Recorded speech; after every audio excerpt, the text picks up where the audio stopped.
Imagine packing your bags not for a tropical beach but for the sun. Yes, sun, sounds absurd, right? A place so intensely hot it makes a volcanic eruption look like a flickering candle. But what if we could? Could we ever truly call the sun, or at least a tiny part of it, home? What unimaginable challenges would we face, and what cosmic secrets might we unlock if we dared to dream of such a feat? Today, we're embarking on a thought experiment of cosmic proportions. We'll dive deep into the fiery heart of the question, could humans ever live on the sun? We'll explore the mind-boggling extremes of temperature, the crushing gravity, and the relentless bath of radiation. By the end of this journey, you'll have a profound appreciation for the raw power of our star and the incredible obstacles that stand between us and this seemingly impossible dream. So buckle up, cosmic explorers, because we're about to get up close and personal with the sun in a way you've never imagined. Stay with us, because the answers might just change how you see our place in the universe. Let's dive in. The sun's surface sizzles at around 5,500 degrees Celsius. To put that into perspective, the hottest lava flows on Earth barely reach 1,200 degrees Celsius. Your kitchen oven, on its highest setting, might hit 250 Celsius. We're talking about a level of heat that vaporizes most known materials instantly. Imagine stepping outside onto the surface of the sun. It's not a solid surface like Earth. It's a roiling, convective mass of plasma. You'd be incinerated, atomized in a fraction of a second. The energy transfer would be so immense, so immediate, that survival isn't a word that applies in any conventional sense. To even begin to contemplate a human presence, we'd need cooling technology far beyond anything we currently possess. Think of the most advanced heat shields on our spacecraft, designed to withstand the friction of atmospheric re-entry. Those are marvels of engineering, yet they deal with temperatures for mere minutes, and at levels far below the sun's constant inferno. We'd need to venture into the realm of hypothetical materials, perhaps programmable matter or structures held together by immensely strong magnetic fields, deflecting the plasma itself. The energy requirements for such a cooling system would be astronomical, perhaps needing to tap into the sun's own output. Consider the sheer energy density. Every square meter of the sun's surface radiates about 63 megawatts of power. How do you dissipate that much energy continuously? Any conventional refrigeration cycle would be overwhelmed. We might need to think about exotic physics, perhaps thermoelectric cooling at scales and efficiencies that are currently science fiction. The radiative heat, the sheer intensity of light across the entire electromagnetic spectrum, is overwhelming. You'd be bathed in photons carrying so much energy, they'd cook you from the inside out, even if you could somehow deflect the direct plasma. The challenge isn't just about finding a material that doesn't melt, it's about maintaining a habitable temperature whatever structure we build. The engineering problems are so profound they stretch the limits of our imagination.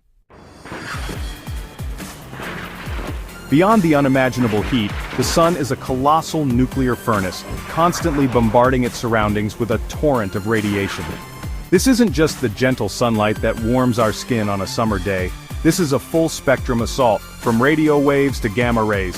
Think of the sun as a giant, continuous nuclear explosion, a fusion reactor converting millions of tons of hydrogen into helium every second. This process releases an enormous amount of energy, not just as heat and light, but as high-energy particles and dangerous forms of electromagnetic radiation.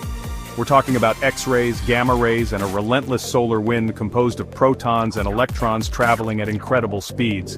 On Earth, our magnetosphere deflects much of the solar wind, and our atmosphere absorbs most of the harmful UV, X-rays, and gamma rays.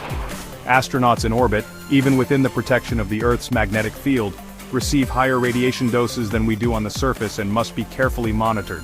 Now imagine being the sun. The radiation levels would be instantly lethal many times over.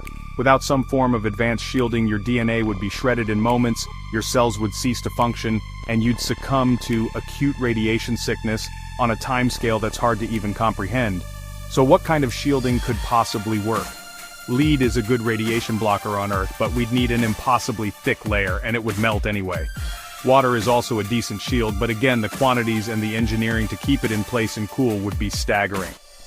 We'd likely need materials with extremely high densities and atomic numbers, or perhaps active shielding systems that use powerful magnetic fields to deflect charged particles, much like a miniature magnetosphere.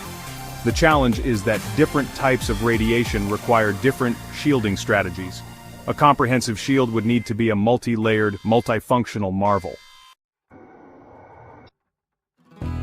Let's assume we've solved the heat and radiation problems. We've built our magical habitat. Now we face gravity. The sun contains over 99.8% of the solar system's mass. With great mass comes great gravity. The sun's gravity is 28 times stronger than Earth's. 150 pounds on Earth feels like 4,200 pounds on the sun. Imagine standing with a small car's weight pressing down. Every movement would be an unimaginable exertion. We'd need artificial gravity mitigation or exoskeletons. These exoskeletons must counteract 27 Gs of force. We're talking about a life support system just to exist. Amidst all these challenges, the searing heat, the lethal radiation, the crushing gravity, there's one aspect of the sun that is undeniably attractive. Its energy output. The sun is the ultimate power source for our solar system. It radiates an astonishing 380 yottawatts of power. Tapping into even a fraction of this energy could meet our power needs for eons. Near the sun, the intensity of sunlight is orders of magnitude greater. We'd need technology made from ultra-high temperature materials to harness this energy. This energy could power life support systems, cooling mechanisms, and radiation shielding. The possibilities are as vast as the energy supply itself, opening up new technological paradigms. Let's say, hypothetically, we figured out the materials to withstand the heat, the shielding for radiation, a way to manage the gravity, and a method to harness the sun's energy. Now comes the small matter of actually building something there. Constructing a habitat on the sun would be an engineering challenge that dwarfs any project in human history. Most conventional materials would vaporize instantly. We'd need hypothetical supermaterials, perhaps carbon nanotubes or materials engineered at the atomic level. Every piece of assembly would likely need to be done by highly advanced, autonomous robots. These robots would need to be radiation-hardened and capable of functioning in the extreme environment. The design would need to be incredibly robust and probably self-repairing, with multiple overlapping systems for life support, cooling, and structural integrity. The solar dream, a fiery frontier or cosmic fantasy. So, could we really live on the sun? After journeying through the infernal heat, the deadly radiation, the crushing gravity, the tantalizing promise of infinite energy, and the mind-bending challenges of construction, the answer, at least for now, seems to be a resounding probably not with anything resembling current or foreseeable technology. The obstacles are simply too vast, too fundamental. Our star, the giver of life to Earth, is an environment so extreme it defies our terrestrial understanding of hospitable. But the exercise isn't futile. By asking these what-if questions, by pushing the boundaries of what we think is possible, we learn. We learn about the fundamental laws of physics that govern our universe. We appreciate the delicate balance that makes life on Earth possible, and we inspire new generations to dream big and tackle the hard problems. The sun may be an impossible home, but understanding its extremes helps us understand our own place in the cosmos, and the incredible journey of science and exploration. Thank you for joining me on this thought experiment. If you found this journey into the heart of our star as fascinating as I did, please show your support by hitting that like button, sharing this video with fellow cosmic dreamers, and subscribing for more explorations into the wonders and what-ifs of our universe. And as always, I encourage you to leave your thoughts and questions in the comments below. What other impossible cosmic destination should we explore? Until next time, keep looking up and keep wondering.